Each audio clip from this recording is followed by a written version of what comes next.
चलिए अब स्नेहलता रुख करेंगे उत्तराखंड की खबरों का। बिल्कुल अनु, और आज कांग्रेस उत्तराखंड के प्रत्याशियों का नाम जारी कर सकती है फाइनली। कुछ प्रत्याशियों के नाम के साथ ये पहली लिस्ट आ सकती है। बिल्कुल, तो ये पहली सूची आज आने वाली है। एक सप्ताह से कांग्रेस आलाकमान प्रत्याशियों के नामों पर मंथन कर रहे हैं। कई दिग्गज नेताओं की गुटबाजी में भी फंसी है कांग्रेस की लिस्ट। भाजपा की पहली लिस्ट जारी होने के बाद कांग्रेस पर दबाव भी बढ़ा, लेकिन इस बीच जो आपसी सिरफुटअव्वल है वो कांग्रेस को ज्यादा परेशान कर रहा है। बताया जा रहा है कि कई ऐसी सीटें हैं, लगभग 30 सीटों का जिक्र हुआ था, जिसे लेकर अभी किसी भी तरह का सामंजस्य नहीं बन पा रहा है। ऐसे में ये सूची आना और नामों पर सभी की नजर रहेगी। आज कांग्रेस अपने उत्तराखंड के प्रत्याशियों की सूची जारी कर सकती है। कुछ प्रत्याशियों के नामों के साथ पहली ये लिस्ट होगी कांग्रेस की। जबकि बीजेपी की बात करें तो कल ही 59 सीटों पर नाम स्पष्ट हो गए हैं, जहां अब ये क्लियर है कि बीजेपी की तरफ से जब 59 नाम आ गए हैं तो अब कम से कम 30 नामों को तो घोषित कीजिए। तो ये दबाव अब बढ़ेगा। देखते हैं अब कांग्रेस की इस लिस्ट में क्या रिफ्लेक्ट करता है। प्रत्याशियों को लेकर भी जो अंदर खाने की गुटबाजी है, किसको किसके समर्थन वाले सीटों पर मौका मिला है, जी जहां पेच फंसता है अनु अक्सर, वहां पर हो सकता है आज कुछ क्लियर हो जाए। बिल्कुल, और देखिए क्योंकि बहुत सारी सूची में ऐसे नाम हैं जिन्हें शामिल कराना और फिर उन्हें कैंडिडेट बनाकर उतारना, ये भी कांग्रेस के लिए चुनौती है। जैसे हरक सिंह रावत, वे अभी भी इंतजार कर रहे हैं कि कांग्रेस पार्टी उन्हें निमंत्रण पत्र दे और पार्टी में शामिल कर ले। उसे लेकर भी कांग्रेस अभी डिसाइड नहीं कर पा रही है, क्योंकि हरीश रावत ने अपनी नाराजगी जाहिर कर दी है। ऐसे में अगर हरक सिंह रावत आते हैं तो जिस मुद्दे को लेकर उन्होंने बीजेपी को छोड़ा वो भी एक समस्या बन सकती है। तो ऐसे में कांग्रेस के सामने चुनौतियां बहुत है। अब देखना होगा कि आज जो लिस्ट आएगी, देखिए दो गुटों का तो मसला है ही, और जो बीजेपी से कांग्रेस में आए हैं वो तीसरा पक्ष है।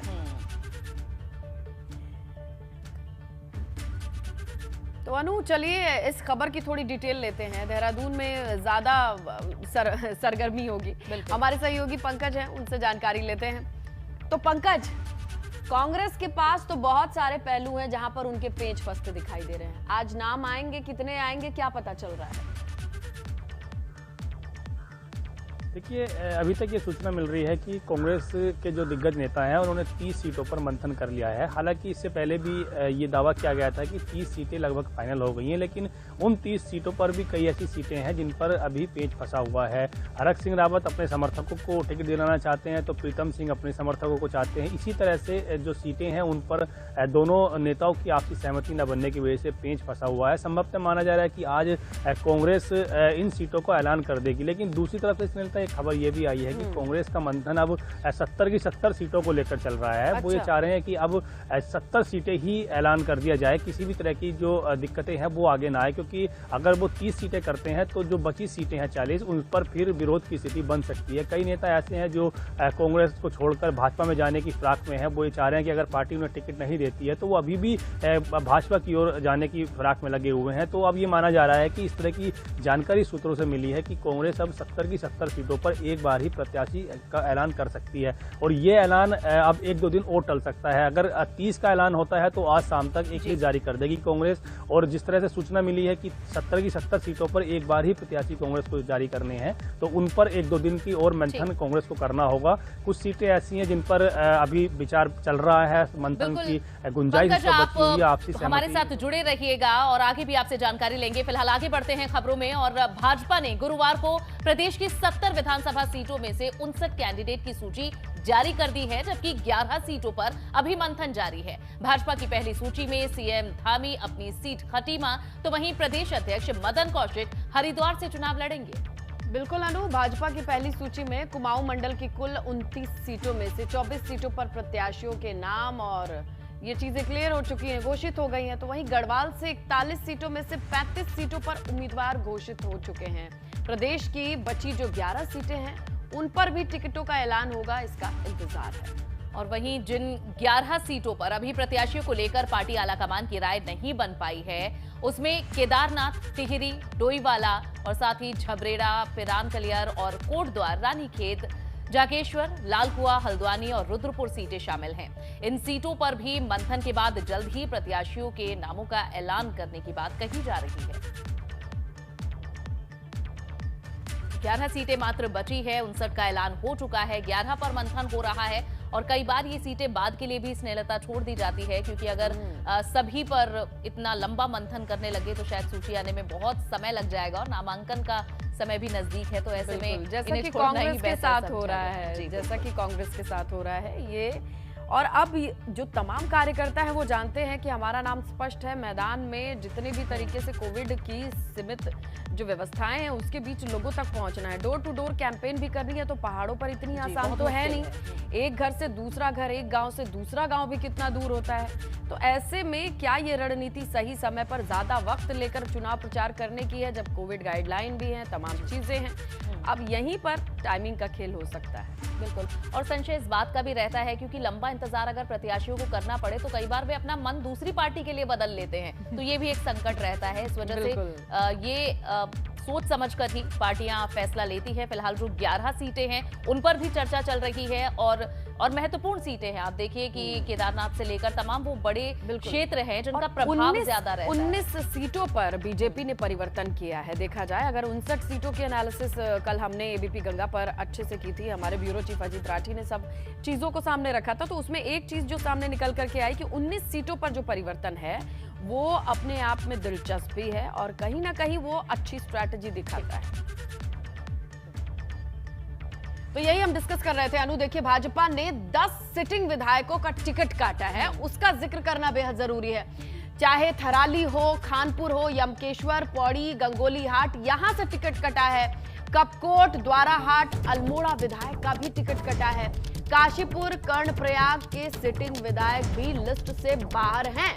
भाजपा ने 54 पर जनरल, 5 सीटों पर महिला प्रत्याशियों को उतारा है, मौका दिया है। बिल्कुल, और ये जो टिकट काटे गए हैं परफॉर्मेंस के आधार पर ही ये फैसला लिया गया है। खानपुर सीट से कुंवर प्रणव सिंह का भी टिकट कटा है, तो वहीं अल्मोड़ा से सिटिंग विधायक हैं रघुनाथ सिंह, उनका भी टिकट कट चुका है। द्वाराहाट से हैं सिटिंग विधायक महेश नेगी, उनका भी टिकट कटा है। वहीं गंगोली हाट से मीना गंगोला का टिकट कट चुका है। यमकेश्वर से रितु खंडूरी का टिकट कटा है और वहीं कपकोट से बलवंत भोरयाल का टिकट भी कट चुका है। काशीपुर से हरभजन सिंह चीमा का टिकट कटा है और वहीं थराली की बात करें तो यहां से मुन्नी देवी को भी इस बार टिकट नहीं दिया गया है। तो ये वो सिटिंग विधायक हैं जिनके टिकट कटे हैं और इनकी परफॉर्मेंस को लेकर यहाँ इनके क्षेत्र में जनता का कैसा रुख है इनके प्रति, ये तमाम चीजें जांची परखी जाती है और जो मंथन का समय होता है ये इसी के लिए स्पेयर किया जाता है। आपको बताएं अनु, 3 राउंड की स्क्रीनिंग हुई है, 3 राउंड पे सर्वे हुआ है बीजेपी की ओर से और इन तीनों राउंड का जो निचोड़ निकला है उसी के आधार पर टिकट दी गई है। ये तीनों राउंड के सर्वे में कहीं ना कहीं पीछे पाए गए, इसीलिए टिकट नहीं मिला है। बिल्कुल, और चुनौती बड़ी है इस बार बीजेपी के लिए क्योंकि वो चाहती है कि जो एक प्रथा चली आ रही है कांग्रेस और बीजेपी की, हमेशा कहते हैं कि उत्तराखंड में रोटी पलटती रहती है, तो वो इस बार इस प्रथा को भी खत्म करना चाहती है और अपने आप को रिपीट करना चाहती है। एक बार फिर से भाजपा की सरकार बने, इस कोशिश में बीजेपी ने कई बदलाव किए। देखिए 3 मुख्यमंत्री बदल दिए, ऐसे में विधायकों का चेहरा बदलना, उम्मीदवारों का चेहरा बदलना तो बहुत जरूरी था और इसी के चलते ये जो परिवर्तन किया गया है, सिटिंग विधायक है उनका टिकट काटा है। 10 इनकी संख्या है, 10 सिटिंग विधायकों का टिकट कट चुका है और 11 सीटों पर पार्टी आलाकमान अभी फिलहाल मंथन कर रही है। तो देखिए अनु, उत्तरकाशी से बड़ी खबर है जहां भाजपा प्रत्याशी घोषित होने के बाद बगावती सुर सुनाई दे रहे हैं। प्रदेश की कई सीटों से बीजेपी नेताओं ने भी विरोध शुरू कर दिया है। उत्तरकाशी की यमुनोत्री सीट से भाजपा नेता जगवीर भंडारी के बगावती सुर सामने आ चुके हैं। मौजूदा प्रत्याशी के खिलाफ निर्दलीय चुनाव लड़ने का वो ऐलान भी कर चुके हैं। तो गंगोत्री में बगावत हो सकती है, इसकी सुगबुगाहट खूब है इस वक्त पहाड़ों में। और बगावत एक तरह से उत्तराखंड की सियासत का दूसरा नाम बन चुकी है क्योंकि यहाँ के जो नेता हैं दल बदल में बेहद माहिर माने जाते हैं। बगावत और बदलाव अनु बिल्कुल, और हमेशा बदलाव की चाह यहाँ की जनता चाहती है और बगावत यहाँ के नेता चाहते हैं। तो उत्तराखंड में आज से नामांकन प्रक्रिया शुरू हो रही है। सुबह 11 बजे से दोपहर 3 बजे तक का ये वक्त है जब नामांकन दाखिल कर सकते हैं। आखिरी तारीख 28 जनवरी है। 22, 23 और 26 जनवरी को हॉलिडे है, सार्वजनिक छुट्टी है। ऐसी सुविधा ऐप के जरिए भी ऑनलाइन नामांकन हो सकता है।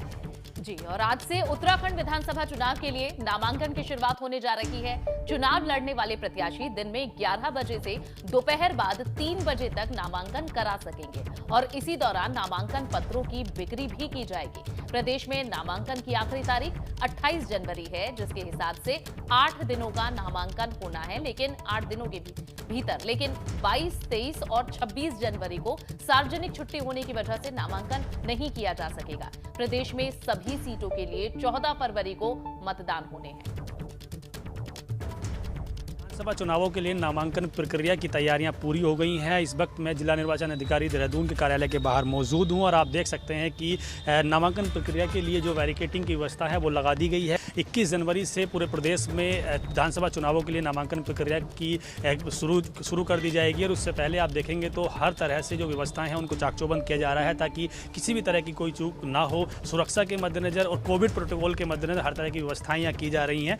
कोविड प्रोटोकॉल के तहत अगर देखेंगे तो आप यहाँ पर ये गोले भी बनाए गए हैं यहाँ पर, जहाँ पर प्रत्याशियों के साथ यदि कोई व्यक्ति आता है तो वो इन गोलों के माध्यम से ही यहाँ खड़ा होगा। लगभग 1 फीट से ज़्यादा की 3 फीट से ज़्यादा की दूरी इन गोलों के बीच में रखी गई है। इसके अलावा क्योंकि निर्वाचन आयोग ने साफ तौर पर यह भी कह दिया है कि किसी भी रूप में यहाँ बड़ी संख्या में लोगों की अनुमति आने की नहीं होगी, इसीलिए हर तरह की व्यवस्थाएं यहाँ चाक चौबंद की जा रही हैं ताकि कोविड प्रोटोकॉल का विशेष ख्याल रखा जा सके। अगर क्योंकि निर्वाचन आयोग ने यह भी कहा है कि प्रस्तावक के तौर पर 2 लोगों को ही अंदर जाने की परमिशन होगी और इसीलिए ये तमाम व्यवस्थाएं यहाँ की जा रही हैं ताकि यदि प्रत्याशी के साथ ज़्यादा लोग आते हैं तो उन्हें अंदर आने ना दिया जाए। बैरिकेडिंग की जो व्यवस्था है वो इसीलिए भी की जा रही है कि प्रत्याशी के साथ ज़्यादा लोग यदि आते हैं तो उन्हें बाहर ही रोक दिया जाए। हालांकि निर्वाचन आयोग ने यह साफ कहा है कि प्रत्याशी के साथ ज़्यादा लोग नहीं होंगे, किसी भी तरह का हल्ला नहीं किया जाएगा, जनसभाएं नहीं होंगी, रैलियों के माध्यम से लोग नहीं आएंगे। तो ये तमाम व्यवस्थाएं यहाँ दुरुस्त की जा रही हैं। और खास बात ये भी है कि इस बार चुनाव आयोग ने यह भी तय किया है कि कोई प्रत्याशी यदि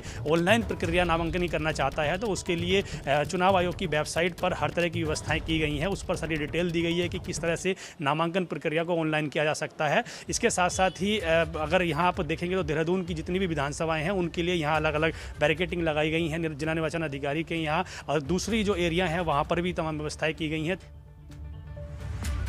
और स्नेहलता, ताजा हालात क्या है ये खुद पंकज राणा से अब जान लेते हैं। देहरादून से पंकज राणा हमारे साथ जुड़ चुके हैं, उनका रुख करते हैं। पंकज, आज पहला दिन है नामांकन का, अभी कांग्रेस की तो सूची आनी है और समय भी बहुत कम है, 3 दिन की छुट्टी रहने वाली है, तो ऐसे में कितनी भीड़ सेंटर्स पर दिखेगी और कितने प्रत्याशी ऐसा लगता है जो ऑनलाइन रुख करेंगे नामांकन पत्र भरने का? बिल्कुल, देखिए आज क्योंकि पहला दिन है तो अभी आज ये नहीं माना जा रहा कि बहुत ज़्यादा संख्या आज नामांकन के लिए प्रत्याशियों की होने वाली है। आज पहला दिन है तो आज मामूली संख्या रहेगी। कुछ जो पार्टियां हैं, जैसे हम यूकेडी की बात करें, आम आदमी पार्टी की बात करें या सपा की बात करें या दूसरे अन्य जो क्षेत्रीय दल हैं उनकी बात करें, तो उनके प्रत्याशी आज नामांकन के लिए आ सकते हैं। या फिर निर्दलीय तौर पर कोई चुनाव लड़ना चाहता है तो वो प्रत्याशी आज नामांकन के लिए आएंगे। सुबह 11 बजे से शाम 3 बजे तक की नामांकन प्रक्रिया चलेगी। देहरादून की चक्राता और विकासनगर विधानसभा को छोड़कर सभी विधानसभाओं के लिए जिला कलेक्ट्रेट में नामांकन के लिए व्यवस्था कर दी गई है। वहां पर जो रिटर्निंग अधिकारी हैं उन्होंने सब व्यवस्थाएं वहां पर तय कर दी हैं कि किस तरह से प्रत्याशी को आना है, अपने साथ 2 प्रस्तावकों को लाना है। इसके अलावा ऑनलाइन के लिए, क्योंकि ये कहा जा रहा है कि ऑनलाइन वेबसाइट पर कुछ प्रॉब्लम आ रही है, थोड़ा सा दिक्कतें वहाँ थी, लेकिन अब संभवतः जो ऑनलाइन प्रक्रिया है वो भी सुचारू हो गई है। अगर कोई प्रत्याशी ऑनलाइन करना चाहता है तो ऑनलाइन माध्यम से फॉर्म डाउनलोड करके सभी व्यवस्थाएं वो कर सकता है। लेकिन क्योंकि सभी जो भी प्रत्याशी होते हैं वो अधिकांश ऑफलाइन तौर पर ही अपनी व्यवस्था करते हैं, क्योंकि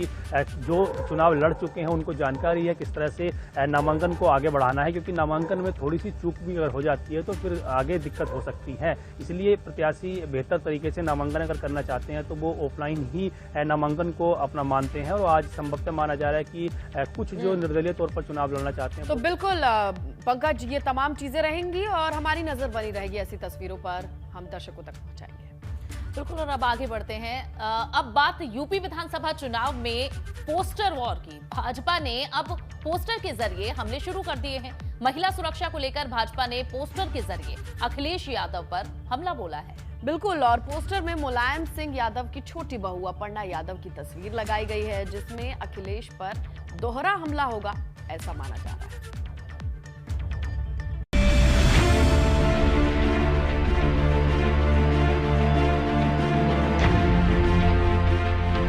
भाजपा का पोस्टर वॉर महिला सुरक्षा पर सीधा प्रहार।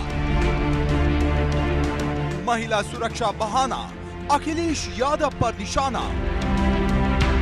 देखने में ये सिर्फ एक पोस्टर है, लेकिन राजनीति में इसके बड़े मायने हैं, क्योंकि कई बार जो बात नहीं कही जा सकती वो ऐसे पोस्टर से कह दी जाती है।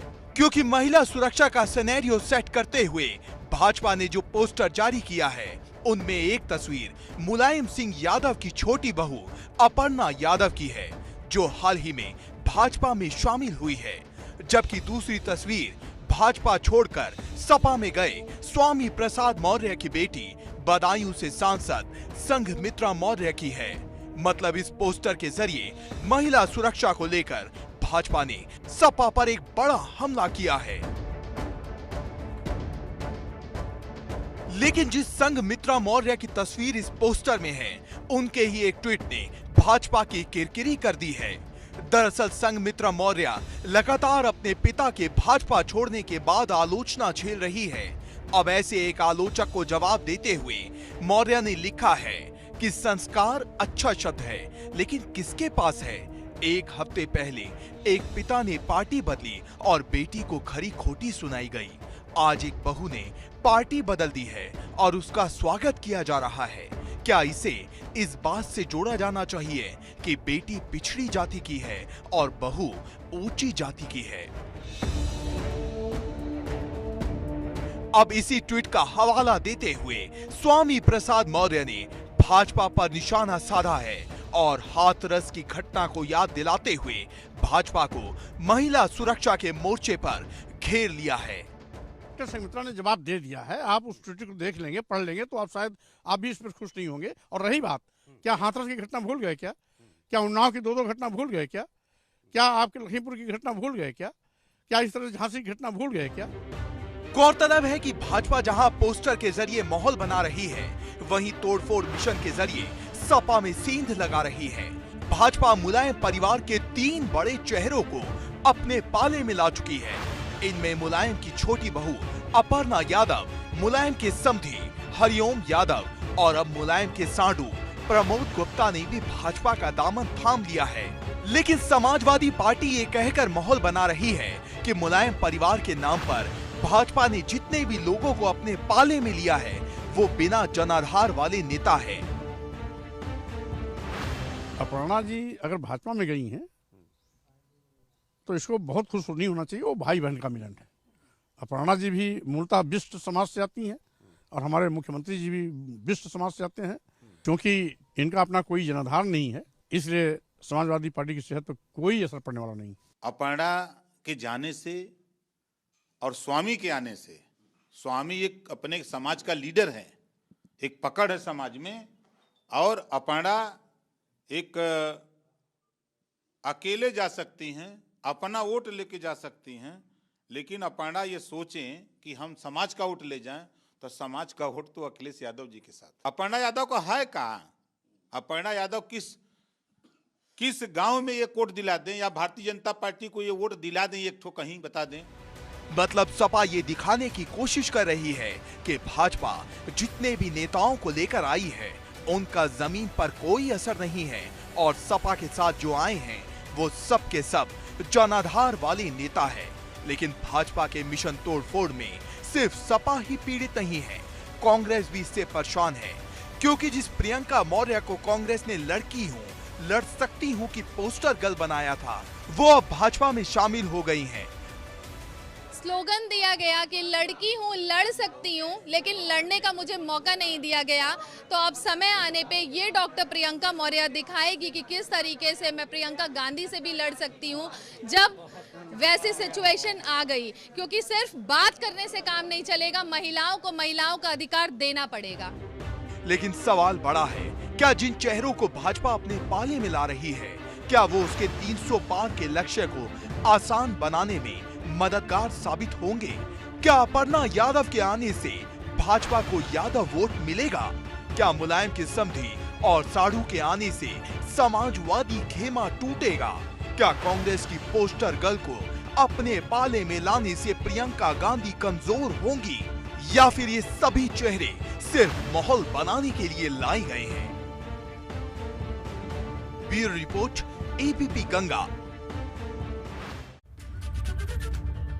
तो ये देखना काफी दिलचस्प होगा अनु। बिल्कुल। और स्नेहलता, जब भी किसी को टिकट दिया जाता है या काटा जाता है तो उसके पीछे बहुत लंबा मंथन होता है, जो हम देख ही रहे हैं। तो कांग्रेस इसके लिए क्या कारण देती है, ये भी देखना होगा। ये स्नेहा, आप जल्दी से शुरुआत कर लेते हैं धुआंधार 22 की। चलिए शुरू करते हैं।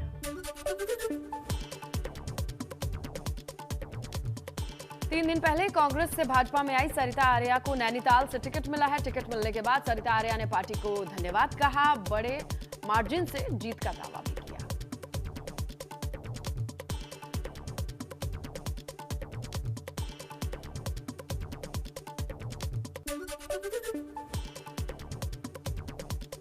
कर्नल अजय कोठियाल कर रहे गंगोत्री विधानसभा से डोर टू डोर जनसंपर्क अभियान। भेलुड़ा ग्राम सभा में 65 महिलाओं को कर्नल कोठियाल ने दिलाई पार्टी की सदस्यता।